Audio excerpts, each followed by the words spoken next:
அரசியல் விமர்சகர் ஜீவசகாப்தன். அவரிடம் பேசுவோம். இணைப்பில் வந்தமைக்கு மிக்க நன்றி ஜீவசகாப்தன். இந்த பட்டியல் எப்படி நீங்க பாக்குறீங்க? குறிப்பா பாஜக கேட்டிருக்கக்கூடிய தொகுதிகள், அவங்களுக்கு கிடைச்சிருக்கக்கூடிய தொகுதிகள், விடுபட்டிருக்கக்கூடிய தொகுதிகள், நெல்லை, அரவக்குறிச்சி போன்ற தொகுதிகள், அதே போல பெரம்பூர்ல பாமக களம் காண்பது, சேப்பாக்கம் திருவல்லிக்கேணியாக இருக்கட்டும், கொளத்தூராக இருக்கட்டும், ஸ்ட்ரைட் டு ஸ்ட்ரைட் போட்டி அப்படிங்கிறது இருக்கும்போது அதே ஒரு போட்டி பெரம்பூர்லேயும் இருந்திருந்தால் அது நல்லா இருந்திருக்குமோ அப்படிங்கிற ஒரு பார்வை, உங்களுடைய வியூஸ் என்னதுல? இல்லை, பெரம்பூரில் உங்க பாமகவை இறக்குறத நான் எப்படி பார்க்குறேன்னா, விஜயை இந்த ரெண்டு திராவிட கட்சியிலும் பெருசா அதை அவங்க ஒரு பிம்பம் உருவாக்கப்படுதுன்னே பாக்குறாங்க. அது என்ன பெரிய இது பாத்துக்கலாம் அப்படிங்கிற மாதிரிதான் அவங்க யோசிக்கிறாங்கன்னு தான் நான் பாக்குறேன். விஜய்க்கு கொடுக்கக்கூடிய ஒரு சாஃப்ட் கார்னர்ங்கிற ஒரு பார்வையும் இருக்கே.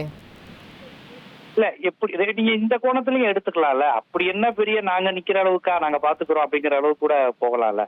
அதாவது உங்களுக்கு பல நேரங்கள்ல பெரிய தலைவர்களை போட்டிடுறதுக்கு கட்சிக்காரங்க கூட்டணி கட்சியை இறக்குறது, கட்சியிலேயே சாதாரண ஆட்களை இறக்குறது, இந்த மாதிரி வேலையெல்லாம் பார்ப்பாங்க. இப்ப காமராஜருக்கு எதிராக என்ன பெரிய ஆளா நின்னாங்க, சீனிவாசன் நின்னுல தோக்கடிச்சாங்க.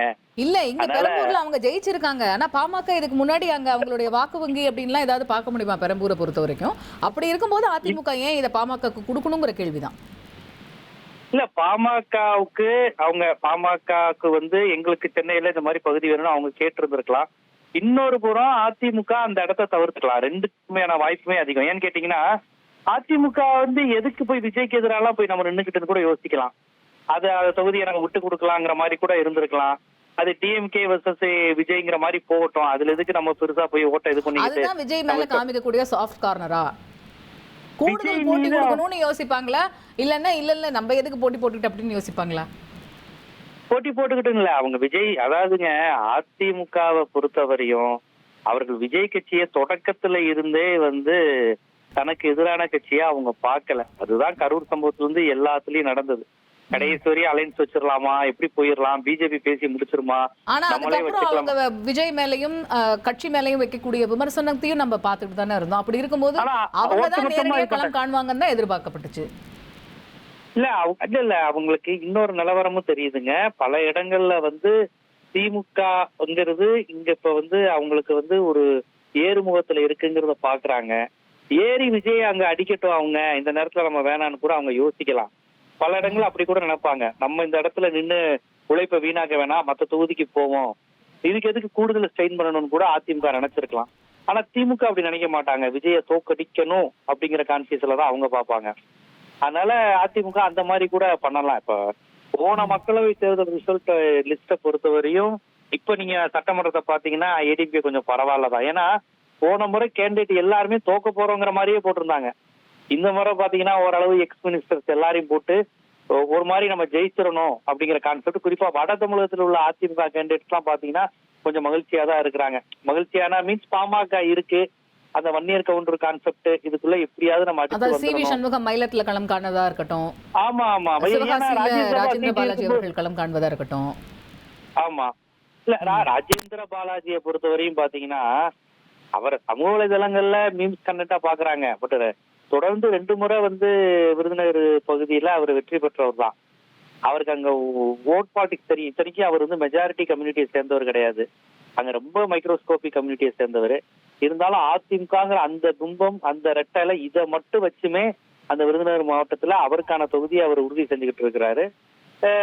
பல நேரங்கள்ல அவர் நிக்கிறது மட்டும் இல்லாம விருதுநகர் மாவட்டத்துல அதிமுக யாரை நிப்பாட்டணும், பாஜக யாரை நிப்பாட்டணும்னு தீர்மானிக்கிற இடத்துல எல்லாம் ராஜேந்திர பாலாஜி இருந்திருக்காரு. நம்ம நெல்லையா இருக்கட்டும், அரவக்குறிச்சியா இருக்கட்டும், பாஜகவுக்கு போகாததையும் பாக்குறோம் இல்லையா?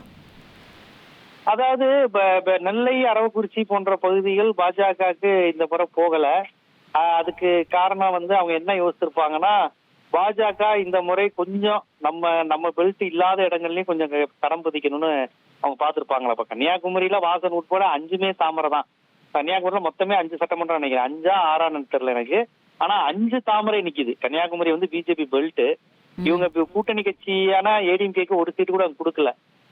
ஏடிஎம்கே பெல்ட்டா இருக்கக்கூடிய கோவை வடக்கு இந்த மாதிரி பல்வேறு இடங்கள் அவங்க கேட்டு அதுல வாங்கிக்கிட்டாங்க. இப்ப அவங்க என்னது இதுங்க புதுக்கோட்டை, கந்தர்போட்டை, அந்த மாதிரி அதிமுக பில்ட்டுங்க அது. ஜெயலலிதாவே தோத்த போது ஏடிஎம்கே ஜெயித்த பகுதி அது புதுக்கோட்டை மாவட்டம். அங்க 2 பிஜேபி வந்து தொகுதி கேட்டிருக்காங்க. புதுக்கோட்டை கந்தர்வக்கோட்டைன்னு பார்த்தேன் நான்.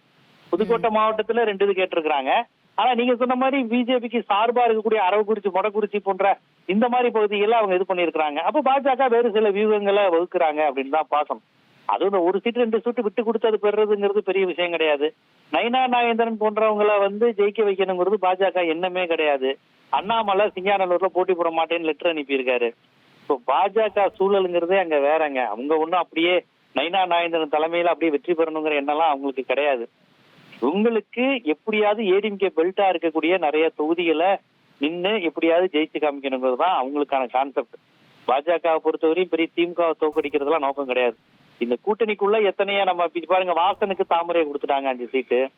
ஓட் பெர்சன்டேஜ் தாமரை அதிகமா வந்துடும் கணக்கு வந்துடும். இனிமே தாமரை அதிக இடத்துல நின்று ஓட் பெர்சன்டேஜ்னு பொதுவா சின்ன கட்சிகளுக்கு ரெட்டலை தானே கொடுப்பாங்க கூட்டணி கட்சியில. இப்ப உங்க பாருங்க தாமரை கொடுப்பாங்க. என்னன்னு கேட்டீங்கன்னா நாங்க கட்சிகளே முடிவு பண்ணிட்டோம், நாங்க திமுக மாதிரி கிடையாது அப்படின்னு சொல்லியிருக்கிறாரு எடப்பாடி. சொல்றாங்க தாமரை கொடுத்தாங்க. வாசனுக்கு தனிச்சின்னம் கொடுக்கலாம், எதுக்கு தாமரை கொடுக்குறாங்க? அப்படியே இல்லைனாலும் பெரிய சின்னம் வந்து ரெட்டலை தானே. ஒரு கணக்குக்கு அவங்க வந்து தனிச்சின்னம் இல்லாம நிக்க விரும்புறாங்கன்னா ரெட்டலை தானே விரும்பணும். ரெட்டலை தானே பெரிய விஷயம். இப்ப இங்க இப்ப வேற ஒன்றும் இல்ல. இப்ப தனிச்சின்னம் கொடுக்குறேன்னு சொல்றாங்க திமுகல ஏதோ ஒரு கட்சிக்கு, முஸ்லீம் லீக்குக்கோ மனிதநேய மக்கள் கட்சிக்கோ கொடுக்குறாங்கன்னா கை சின்னத்துல நிப்பாங்களா? அவங்க உதயசூரியன்ல தானே நிப்பாங்க. ஆனா இங்க பாருங்க தாமரை சின்னத்துல வாசனுக்கு கொடுத்துருக்காங்க.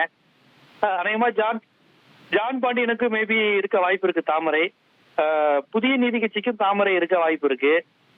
ஐஜேகேக்கும் தாமரையில இருக்க வாய்ப்பு இருக்கு. அப்ப அவங்க தாமரையை வந்து ஒரு பெரிய இதா காமிக்கிறாங்கல்ல. டிடிவி அநேகமா குக்கர் வாங்கிடுவாருன்னு நினைக்கிறேன். அவர் தனிச்சின்னத்துலதான் நிப்பாருன்னு நினைக்கிறேன். அவர் தாமரை மாதிரி வாங்க மாட்டாரு. ஆனா பாஜக பிளான்ங்கிறது அதுதான். அவர்கள் உட்பட இன்னும் கொஞ்சம் கட்சிகளுக்கு எல்லாம் அவங்க தாமரை வாங்கிடுவாங்க. அவங்க அதுதான் நடந்துகிட்டு இருக்கு.